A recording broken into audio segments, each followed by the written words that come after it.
Hola, ¿qué tal a todos? Muy buenos días, tardes o noches, espero que estén muy bien. El día de hoy vamos a hablar sobre la fisiopatología de la insuficiencia cardíaca crónica. Este es el primer video de una serie de videos que vamos a tener sobre insuficiencia cardíaca, en donde abordemos los signos clínicos y además los signos diagnósticos y el tratamiento a seguir con las conductas de las guías actualizadas. Dicho esto, vamos a comenzar.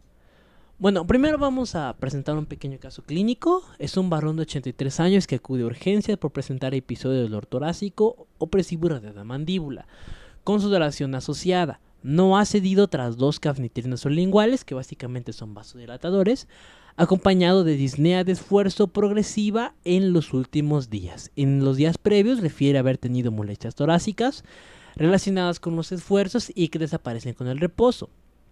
No hay ortopnea, ni hay disnea paroxística nocturna, ni tampoco hay edematización de miembros inferiores. Dicho esto, vamos a pensar grosso modo en un paciente típico de insuficiencia cardíaca. ¿Y por qué le digo típico? Bueno, cuando veamos las manifestaciones fisiopatológicas vamos a entender por qué es esta relación. Primero que nada vamos a ir a la definición de insuficiencia cardíaca. Esta es una disfunción del corazón. Es un problema clínico que evita que la sangre llegue a satisfacer las necesidades metabólicas del organismo. De manera general podríamos decir que el corazón es una bomba. Al ser una bomba, tiene características específicas, pues eso, de bombeo, es decir, de llevar la sangre, de expulsarla para que pueda ser llevada a través de las arterias a los distintos tejidos. Cuando no ocurre esto, porque el corazón está muy cansado o no no se satisface a sí mismo, tenemos estas condiciones de la insuficiencia cardíaca. No es un diagnóstico único, sino que es un síndrome caracterizado por un problema cardíaco con disnea, a veces puede haber edema, fatiga o anomalías relacionadas con el gasto cardíaco. Tiene muchas causas, o sea, de verdad tiene muchísimas causas que ahorita vamos a ver. Y además presenta mala calidad de vida y pérdida de años de vida. O sea, tiene un impacto similar a lo que tienen muchas neoplasias. Entonces sí es bastante degenerativa. O sea, es como el patrón característico de una enfermedad crónico-degenerativa. Se clasifica de la siguiente manera. Cuando hablamos de insuficiencia cardíaca, hablamos de que el ventrículo izquierdo, es decir, el que saca la sangre con más presión, el que ya la lleva a la aorta, tiene un problema y no expulsa la sangre como debe de hacerlo. ¿Esto qué genera? Bueno, de manera general provoca una fracción de eyección reducida, es decir, un porcentaje de la sangre más bajo. Ahora, según la guía más actualizada, vamos a clasificarla de la siguiente manera. Hay varias formas de clasificación, pero esta es una de tantas, ¿no? Insuficiencia cardíaca o IC, como vamos a mencionarlo de ahora en adelante para abreviarlo, con fracción de eyección reducida. Hay síntomas y signos de insuficiencia cardíaca con una fracción de eyección ventricular, o sea, una salida de sangre del ventrículo izquierdo menor del 40%. O sea, ese corazoncito, ese ventrículo izquierdo, saca solo menos o igual al 40% de la sangre que debería de estar sacando. Cuando es ligeramente reducida, ese ventrículo izquierdo saca entre 41 a 49% de la sangre que debería estar sacando. Y cuando la fracción es conservada, van a haber signos y síntomas, sí, pero la fracción que va a estar sacando es superior al 50%. En teoría no debería haber tanto problema, pero estudios actuales mencionan que a los pacientes con fracción de eyección conservada o fracción de eyección reducida les va muy similar, o sea, les va muy mal en ambos casos.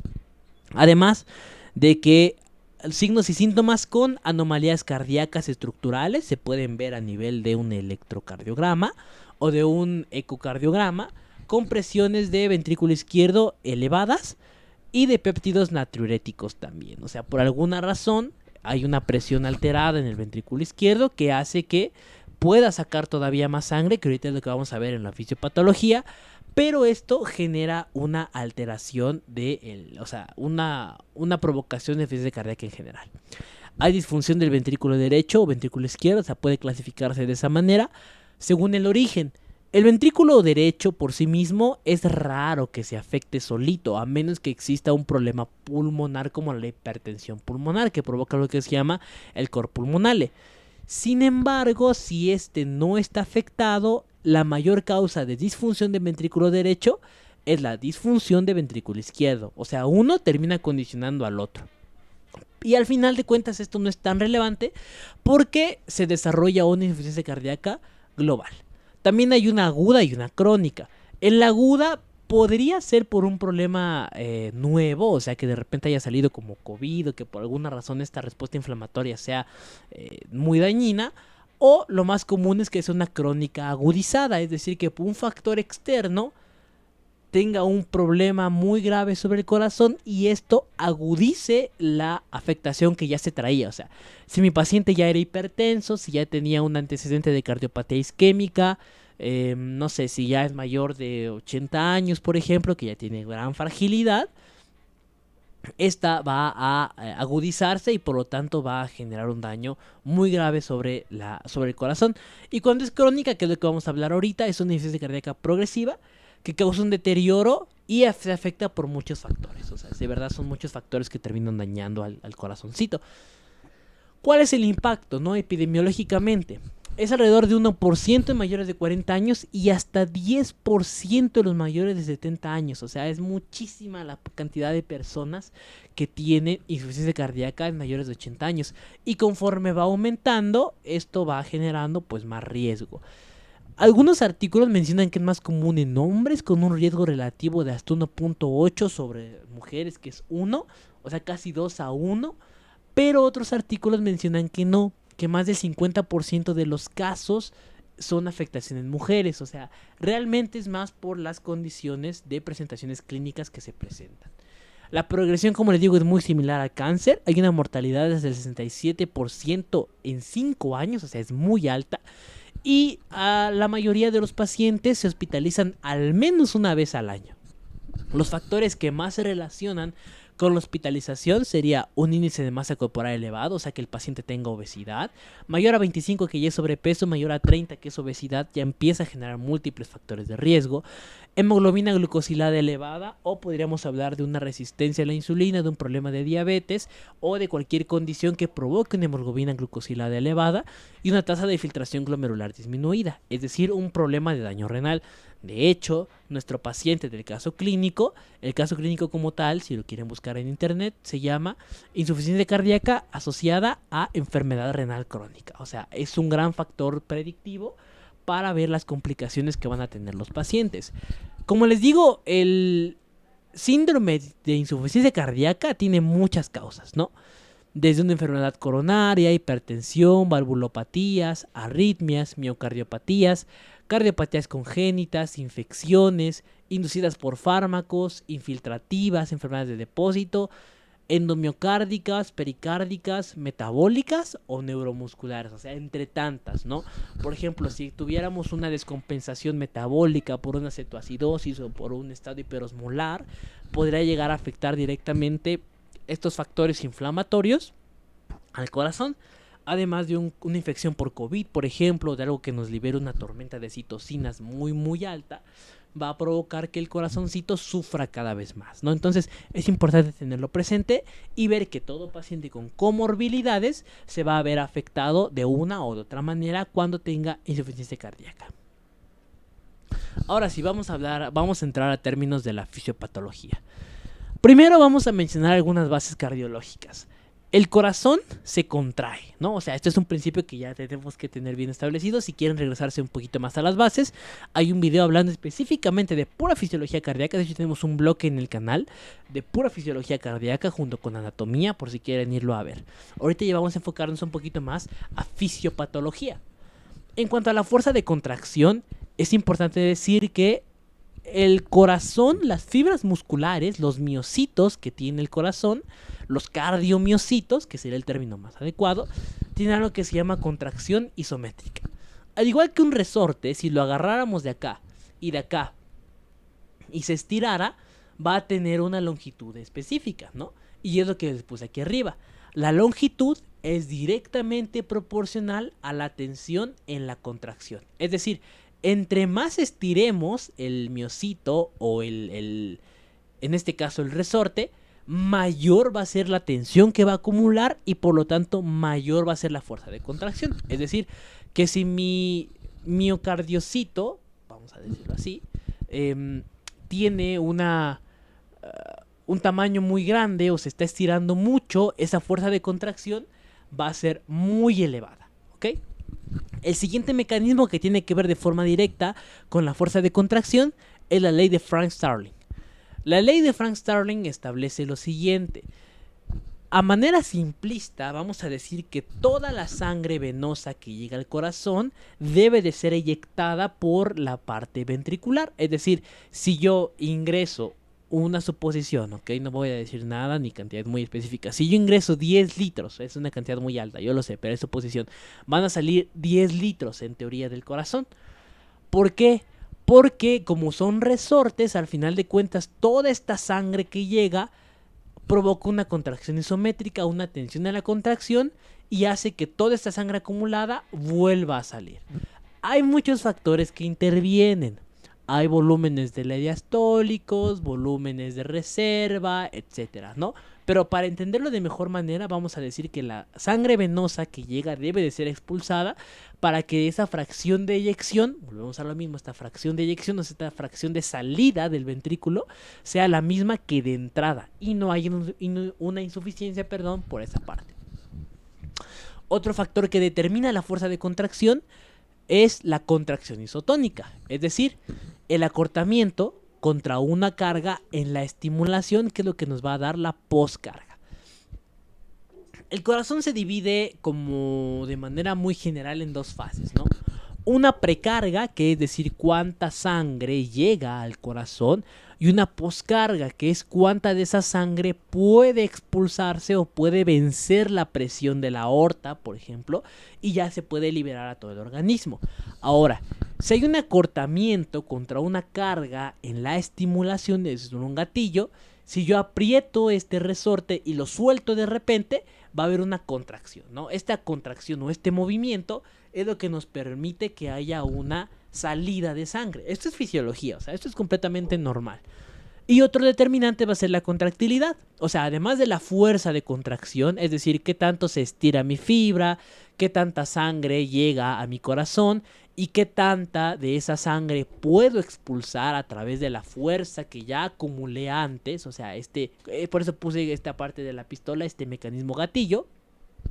Otro determinante va a ser la contractilidad, es decir, cuál es la fuerza que me da, por ejemplo, las hormonas o factores químicos, ¿no? En el caso del sistema nervioso simpático, cómo me bloquea el parasimpático, etcétera, ¿no? O sea, este tipo de cuestiones también influyen en la fuerza de contracción y por ende en la cantidad de sangre que se elimina, que sale del ventrículo, de manera muy general. Ahora, ¿cuáles son los determinantes del gasto cardíaco? El gasto cardíaco debe de entenderse como esta salida por minuto del corazón, que aproximadamente son 5 litros por minuto, ¿no? En este típico esquema de primero hay una relajación, primero hay un llenado, luego hay un llenado activo, luego hay una contracción isovolumétrica, es decir, la sangre sigue llegando, pero las válvulas están cerradas. ¿Cuándo se abren estas válvulas? Cuando la sangre que está aquí ya tiene tanta presión que rompe estas válvulas, rompe entre comillas, para que pueda expulsar esta sangre. Y finalmente vuelve una relajación isovolumétrica, o sea, ¿no? Vuelve a relajarse, las válvulas se cierran porque vuelve a llenarse. Y es un ciclo constante, ¿no? Este es el ciclo cardíaco típico que también tenemos video en el canal. Ahora, ¿cuáles van a ser los determinantes de este gasto cardíaco? La precarga, la poscarga y la contractilidad miocárdica, ¿no? Que ya hablamos un poquito de lo anterior, pero ahorita les voy a explicar de mejor manera. Ahora, ¿cuáles son las características de la precarga? ¿Y cuáles van a ser las alteraciones relacionadas sobre todo con la insuficiencia cardíaca? Bueno, primero que nada vamos a ver que el concepto de la precarga es una distensión que es directamente proporcional a la fuerza de contracción. Es decir, que entre más sangre llegue al corazón, más se va a estirar, ¿no? O sea, más va a ser esta acumulación en la bomba que va a tener. ¿Y qué nos va a dar? Un estiramiento miocárdico al final de la diástole, ¿ok? Cuando hablamos del ciclo cardíaco hablamos de dos fases, diástole y sístole. O sístole y diástole, ¿no? La sístole es la fase de contracción, la fase de expulsión de la sangre. mientras que la fase de la diástole es la fase de llenado, la fase de relajación. El estiramiento miocárdico al final de la diástole, es decir, cuánto se estiró mi corazón, por cuánta sangre llegó a mi corazón, es lo que nos va a determinar la precarga. ¿Y cómo se puede medir la precarga? Bueno, la precarga se mide como el volumen diastólico final o la presión diastólica final, es decir, cuánta sangre se pudo escapar o cuánto es la presión de esa sangre. Para no revolvernos ni nada por el estilo, imaginen que tienen un tubo o un embudo, ¿ok? Al embudo, en la parte más delgada, ustedes lo colocan hacia abajo, en la parte más delgada, o sea, hacia que caiga por mera gravedad, ponen un tapón. Una vez que le tiren agua a ese tapón, va a seguirse llenando. Imaginen que es un embudo que es elástico, ¿no? Entre más agua le metan a ese embudo, más se va a estirar. Y entre más se estire, más presión va a tener sobre ese taponcito que le pusieron. Y una vez que esa presión sea lo suficientemente grande, va a vencer ese taponcito y va a salir todo el agua a chorro. Esto es algo muy similar a lo que pasa en el corazón. Si yo mando mucha sangre a través de las venas, esta va a provocar que en algún punto pueda salir a través de las válvulas del corazón. Son estos fenómenos que tenemos aquí, ¿no? El inicio de la diástole, la acumulación de la presión ventricular y la salida de la misma, ¿ok? En la falla cardíaca o en el volumen cardíaco, en una insuficiencia cardíaca, esto no ocurre porque hay o más disminuido por otros mecanismos. Ahora, ¿cuál es la relevancia?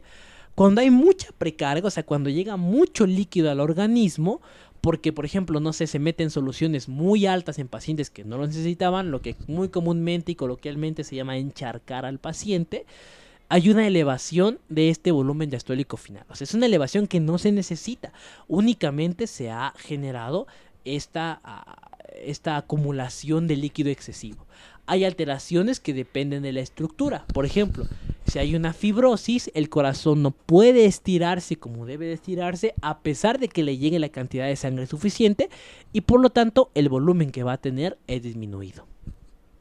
La hipertrofia ventricular también, o sea, va a haber un crecimiento del ventrículo por fibrosis que disminuye el volumen diastólico final y puede tener un volumen sistólico final conservado. Es decir, que la sangre que sale del corazón está disminuida, pero la que queda dentro del mismo puede estar de características normales. Cuando hablamos de la salida de sangre del corazón, algo que es bien importante de entender es que sí, si bien les dije que Frank Sterling se entiende como que la sangre que llega de las venas debe de ser expulsada, hay un cierto porcentaje de la sangre que se queda acumulada. Entre más sangre se queda acumulada, menor va a ser la que va a estar saliendo, ¿no? Por obvias razones. Sin embargo, si es mucha sangre que queda acumulada y muy poquita sangre empieza a salir, vamos a tener este fenómeno de insuficiencia cardíaca. Otro fenómeno bien interesante es la poscarga cardíaca. La poscarga cardíaca se puede definir como la resistencia del ventrículo izquierdo para expulsar el contenido. Es decir, cuánta fuerza debe de hacer el ventrículo izquierdo para que pueda vencer a la aorta y ahora sí, se distribuya por todo el organismo. La tensión de la pared ventricular durante la expulsión por unidad de área. Es decir, como les repito, cuánta presión necesita ese ventrículo por unidad de área, o sea, por pedacito, si lo quieren ver por miocito, para poder expulsar esa sangre. Una poscarga puede aumentar por impedancia alta. Por ejemplo, enfermedades como la hipertensión arterial o la estenosis, es decir, que en algún punto tienen la salida más chiquita, pero mayor velocidad de flujo, ¿no? Es decir, es como cuando tenemos una manguera y le tapamos el hoyito por donde sale, ¿no? Si tenemos la manguera normal, el flujo no es tan alto, pero si tapamos ese hoyito, a pesar de que sale con más fuerza ese chorro, sale menos cantidad. Es lo mismo que ocurre aquí, menor flujo y mayor velocidad de salida. Esto es una de las tantas características de la insuficiencia cardíaca, ¿ok? Por ejemplo, en la hipertensión sí sale a gran fuerza la sangre porque sí necesita bombear contra una gran presión, pero sale menos flujo y sale con más fuerza. Esto llega a provocar mayor trabajo ventricular y acortamiento de las fibras. O sea, las fibras se hacen más chiquitas, se hacen fibrosas, se inflaman y todo lo que ustedes quieran por un trabajo muy excesivo. Hay una elevación de la presión sistólica, ¿ok? O sea, hay una elevación dentro del corazón y del volumen sistólico final, lo que les decía, ¿no? De esta sangre acumulada o esta sangre remanente que queda en el ventrículo y por lo tanto disminuye el volumen latido, es decir, la cantidad de sangre que sale por cada latido del corazón. Es uno de los tantos principios de la insuficiencia cardíaca, ¿no? En cuanto a la poscarga. Y ahora en cuanto a la contractilidad, bueno, vamos a darnos cuenta que la contractilidad es esta fuerza que va a tener el corazón pues, para bombear. Es una contractilidad conservada, va a haber un estadio inotrópico del corazón. Mayor fuerza contráctil es igual a mayor volumen latido, es decir, mayor cantidad de sangre expulsada, y una disminución de la contractilidad, pues es menor volumen latido. Es decir, entre más fuerza tenga el corazón, mayor va a ser este volumen, pero entre menos fuerza, menor va a ser este volumen, obviamente asociado a otras patologías. Cuando aumenta la contractilidad, da un vaciado más completo, es decir, disminuye el volumen sistólico final, este volumen de reserva. Sin embargo, cuando baja, disminuye el volumen latido y aumenta el volumen sistólico final, es decir, disminuye esta sangre que se ve expulsada y aumenta la que queda de remanente. De manera general y resumiendo lo que acabamos de ver, si nosotros disminuimos la contracción del miocardio por alguna forma, por alguna manera, va a quedarse más sangre acumulada y se va a expulsar menos sangre. Este es el patrón característico o el inicio de la insuficiencia cardíaca. Ahora, vamos a hablar de tipos de insuficiencia cardíaca.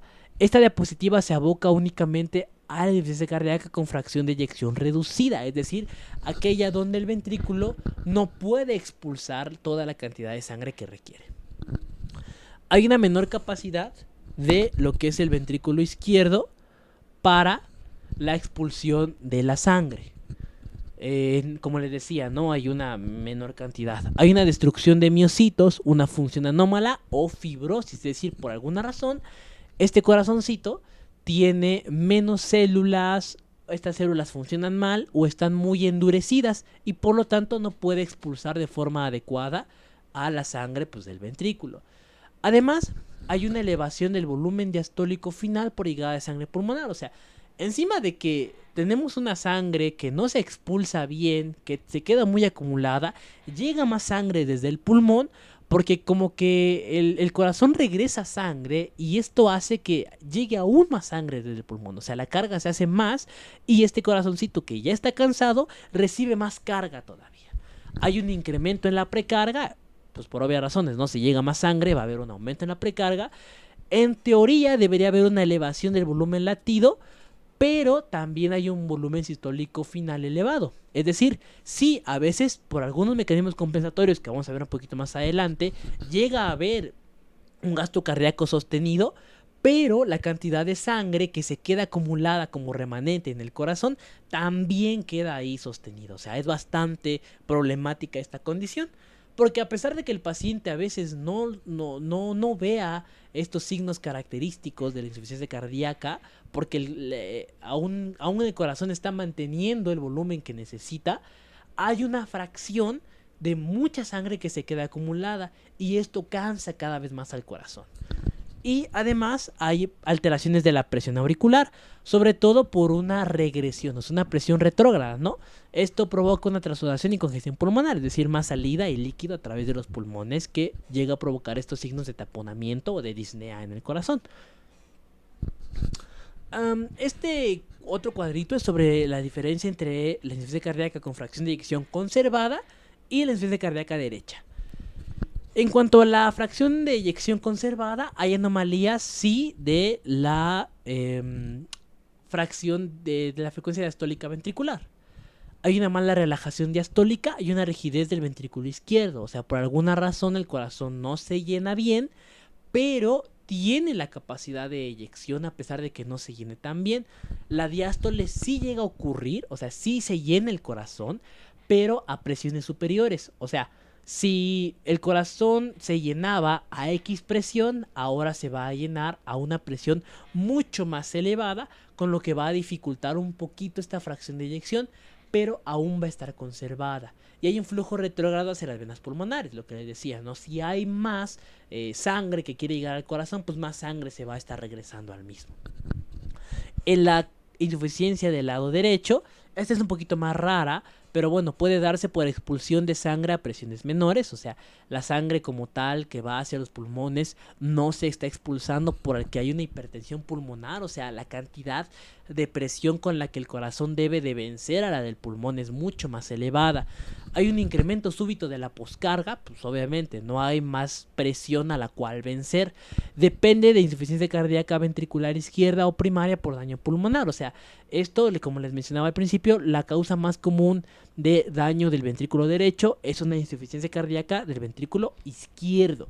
Y alteraciones sistémicas por la regresión, ¿no? O sea, típicos signos de disnea, por ejemplo, es muy común en el tromboembolismo, en el caso de una insuficiencia aguda, una hipertensión pulmonar que ha sido sostenida, en la EPOC, o sea, enfermedades que aumentan la presión pulmonar y que generan aún más daño sobre el corazoncito. Esta es una curva bien interesante que me gustó mucho. Aquí les dejo el artículo, es de John Bustamante y Jaime Balbuena. Básicamente sobre la biomecánica de la falla cardíaca. Es un artículo que ya está un poquito antiguito, 2008, pero representa muy bien y, si me permiten, lo voy a leer. La línea punteada representa el ciclo normal, o sea, este es el ciclo cardíaco normal que debería de presentarse.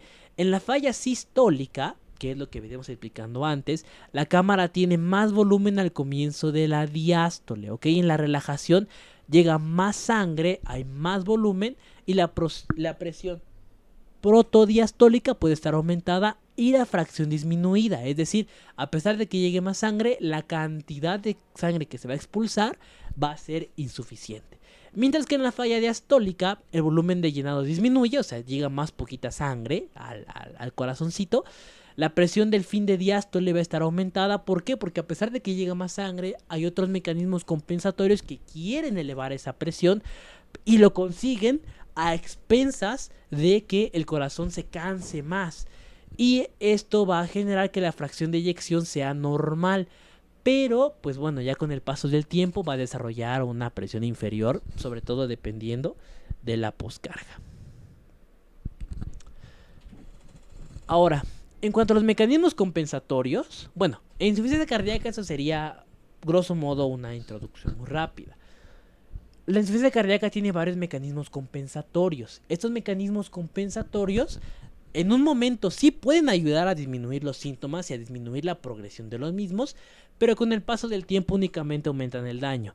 El primero sería la insuficiencia cardíaca en Frank Starling, ¿ok? El mecanismo de Frank Starling, es decir, que la sangre que llega al corazón debe de ser bombeada por este estiramiento que le da a los cardiomiocitos. En un principio va a existir mayor contracción, ¿ok? Mayor volumen de sangre en ventrículo izquierdo es igual a más estiramiento de fibras, y este mayor estiramiento de fibras va a dar más fuerza de contracción. Hasta ahí todo bonito, ¿no? O sea, es lo que llega siempre. Por ejemplo, cuando hacemos ejercicio, llega más sangre al ventrículo izquierdo, se estiran más las fibras y obviamente el corazón necesita bombear más rápido, por eso aumenta la frecuencia cardíaca. Sin embargo, un estiramiento excesivo, o sea, ya el corazón está muy cansado y ya está dando las últimas, va a dar una contracción inefectiva. Si alguna vez han hecho ejercicio y sienten un músculo, como coloquialmente se llama al fallo, sentirán que ya las últimas contracciones ya son inefectivas porque se ha estirado tanto el músculo que ya no tiene la fuerza suficiente para poder trabajar. Es lo mismo que pasa aquí. Es un mecanismo progresivo. Con el pasar del tiempo, esta fuerza tan vigorosa que tenía el corazón de sí poder expulsar la sangre que le llegaba, va a estar disminuida y vamos a acabar en un menor rendimiento ventricular. El volumen sistólico final va a estar aumentado por obvias razones. Si ya no puede expulsar la sangre como debe de ser, esta disminuye muchísimo y se acumula, ¿ok? Se acumula la sangre y pues, es un volumen remanente. ¿Y qué dice Frank Starling? Que más dilatación es igual a gasto cardíaco sostenido, es decir, una elevación del mismo. Sin embargo, la congestión y el edema pulmonar van a estar presentes. ¿Por qué? Porque va a haber ya mucha sangre acumulada en el corazón que pues, va a provocar que haya una regresión hacia el pulmón, ¿ok? Esta sería la idea de Frank Starling o el mecanismo compensatorio por Frank Starling. Otro mecanismo compensatorio son los mecanismos vasoconstrictores. Pasa algo bien interesante en la insuficiencia cardíaca.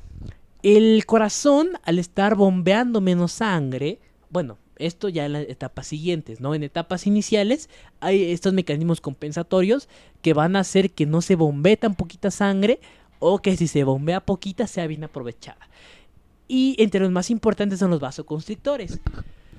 Cuando veíamos el tema de sistema renina-angiotensina-aldosterona, les mencionaba que en una hipovolemia, es decir, en una disminución de volumen, el cuerpo es muy sabio y reduce la luz de los vasos para que haya más presión arterial. ¿Por qué? Porque si hay más presión, se garantiza, entre comillas, que va a llegar más fácil a los tejidos.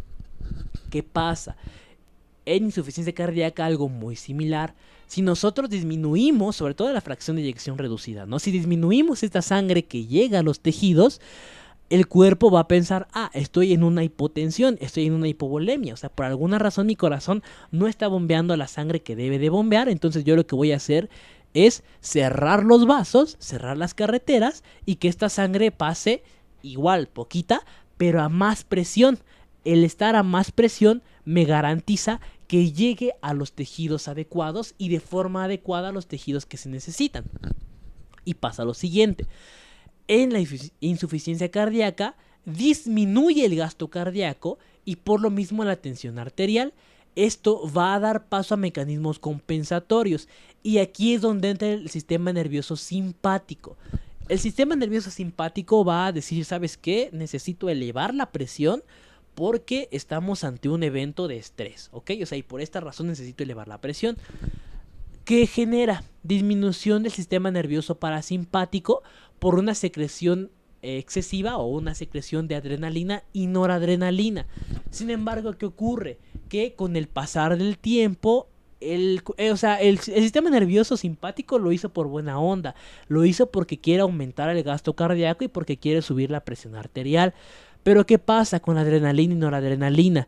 Que con el pasar del tiempo se hacen tóxicos, elevan el colágeno, hipertrofian el miocito y aumentan la apoptosis de los miocitos. Y si recuerdan, entre los mecanismos fisiopatológicos, gran parte de la disminución del flujo sanguíneo que se expulsa del corazón es dada justamente porque hay una fibrosis del músculo y por lo tanto no puede bombear de forma adecuada hacia otros tejidos. Ya con el pasar del tiempo, hay una disminución de perfusión periférica por una vasoconstricción excesiva. O sea, a pesar de que sí se está con una vasoconstricción, el flujo sanguíneo, entre comillas, aumenta. Con el pasar del tiempo ya hay poca perfusión. O sea, ya hay tanta vasoconstricción que incluso ya pasa poquita sangre. O sea, lo que en un momento era un mecanismo compensatorio, con el pasar del tiempo ya se vuelve un mecanismo fisiopatológico, como pasa en Frank Starling. Primero quieren hacer las cosas bien, dando más fuerza. Aquí igual lo mismo, dando más llegada, dando más flujo, pero con el pasar del tiempo ya se disminuye esta perfusión y por lo tanto provoca la insuficiencia cardíaca. ¿Qué más existe? Una elevación de receptores beta 1 porque aumenta el gasto cardíaco y el RAS, ¿no? O sea, los beta 1 son los más importantes porque, bueno, van a buscar aumentar el gasto cardíaco y RAS, pero el efecto disminuye con el tiempo y genera un efecto inotrópico negativo. Lo que en un principio era un efecto inotrópico positivo, o sea, esta vigorosidad del corazón para darle mucho más fuerza, como lo que pasa en el ejercicio, con el pasar del tiempo, esto va a generar un efecto negativo y el corazón ya va a estar muy cansado. De hecho, este es uno de los pilares del tratamiento, pero no me voy a adelantar para que lo veamos con calma en otro video. ¿Cuál es el papel del sistema renina-angiotensina-aldosterona? Es uno de los sistemas más interesantes del fenómeno de la insuficiencia cardíaca, ¿ok? Lo primero que ocurre es que cuando hay una vasoconstricción, o sea, cuando el cuerpo detecta que hay un bajo gasto cardíaco y por lo tanto disminuye la presión arterial, ¿esto que genera? Una vasoconstricción, pero generalizada, ¿ok? O sea, no es que únicamente va a ser en una arteria, no, sino que es generalizado, ¿no? ¿Y cuál es uno de los lugares más sensibles para la vasoconstricción? El riñón. Entonces, si hay una vasoconstricción renal, disminuye el sodio. ¿Y cuáles eran estos efectos? El aumento de RAS, ¿ok? RAS vamos a definirlo como la renina-angiotensina-aldosterona, ¿no? Por sus siglas en inglés. Ahora, ¿qué ocurre con este fenómeno? Bueno, Este fenómeno va a empezar a pasar de renina, el angiotensinógeno se rompe, luego se va al pulmón, la enzima convertidora de angiotensina que lo convierte en angiotensina 2 y esta ya va a los riñones, ¿no? La angiotensina 2 puede inducir sí una elevación de la presión arterial, una mayor acumulación de sodio y volvemos a lo mismo. O sea, el cuerpo en buena onda busca elevar la sangre que tiene. Porque, pues bueno, necesita sangre para cumplir sus necesidades metabólicas. Pero, ¿qué pasa con el pasar del tiempo? La angiotensina 2 provoca alteraciones de la matriz extracelular y del colágeno, con fibrosis e hipertrofia de los miocitos. O sea, lo mismo que pasaba anteriormente con este sistema nervioso simpático, aquí vuelve a ocurrir con la angiotensina. Entonces todo se va acumulando y cada vez más estos tejidos van a ser más endurecidos y por lo tanto más dificultosos para la expulsión y trabajo. La liberación de angiotensina 2 libera ADH, o sea, libera hormona antidiurética, y aldosterona para compensar la hipovolemia. Y les pongo entre comillas hipovolemia porque realmente lo que pasa es que hay un problema a nivel de la bomba, o sea, a nivel del corazón. Entonces el cuerpo lo que hace es liberar angiotensina 2, libera ADH y libera aldosterona, que son, la verdad, súper potentes en el sentido de reabsorber sodio, reabsorber agua, evitar evitar la diuresis, o sea, evitan muchos fenómenos que están relacionados para elevar la presión y elevar la cantidad de sangre que tiene el organismo. Sin embargo, esto a la larga llega a provocar los fenómenos que les decía.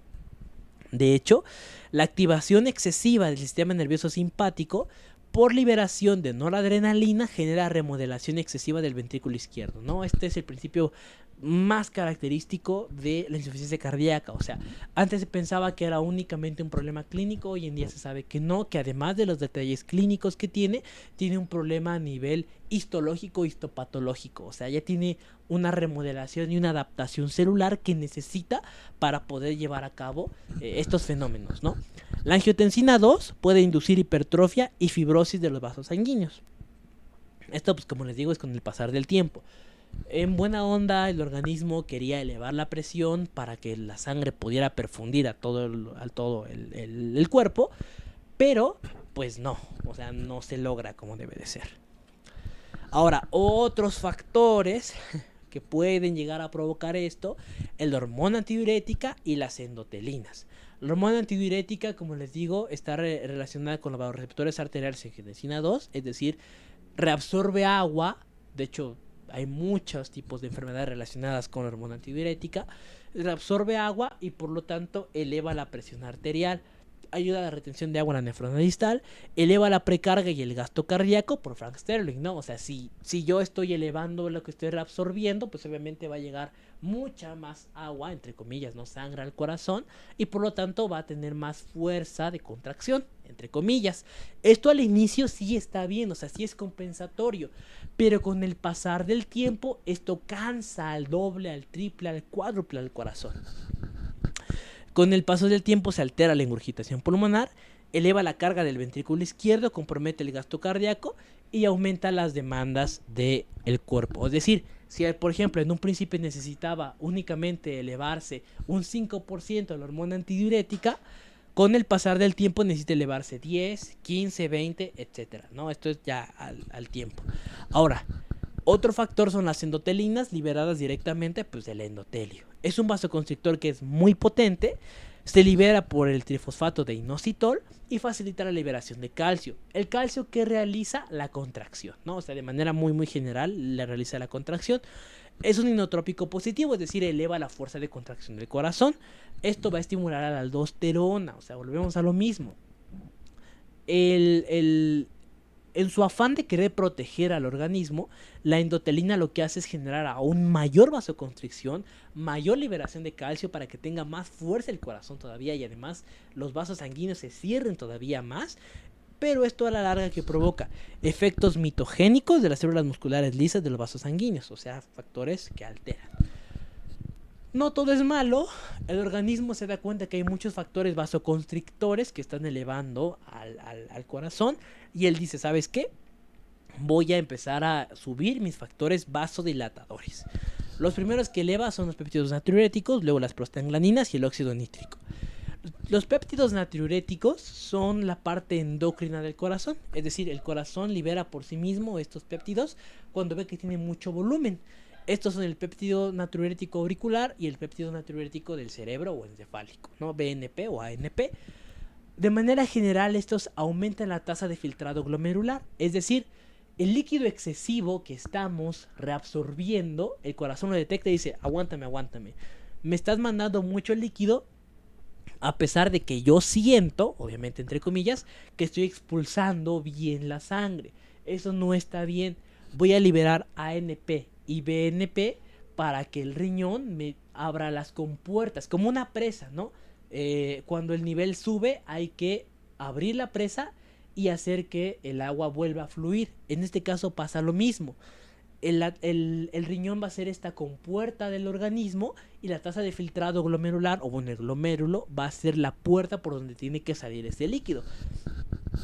Además de la tasa de filtrado glomerular, se va a excretar el sodio, es decir, se va a excretar esta ósmosis para que pueda salir de forma adecuada pues estos iones y por lo tanto el líquido.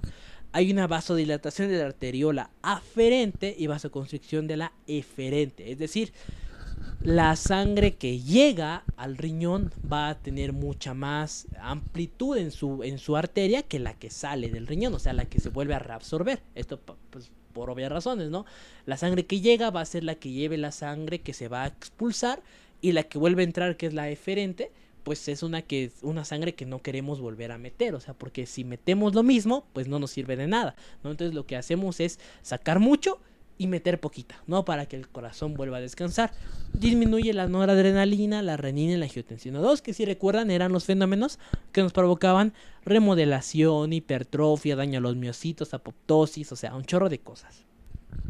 Ahora hay una disminución de los receptores y el sistema renina-angiotensina-aldosterona retrasa su papel. Es decir, nosotros vamos a evitar que la renina, la angiotensina, la aldosterona, la noradrenalina, que causaban estos efectos fibróticos, provoquen los efectos fibróticos y por lo tanto retrasan su papel. Las prostaglandinas, ya vamos terminando. Estas se derivan del ácido araquidónico y causan vasodilatación. Su papel se entiende desde esta misma vasodilatación y sus efectos son relacionados con el síndrome de daño inflamatorio, ¿no? O respuesta inflamatoria sistémica. Esto es lo que provoca vasodilatación y pues bueno, ayuda a estos fenómenos del péptido natriurético. El óxido nítrico es el contrario de la endotelina, ¿ok? Es el factor relajante del endotelio.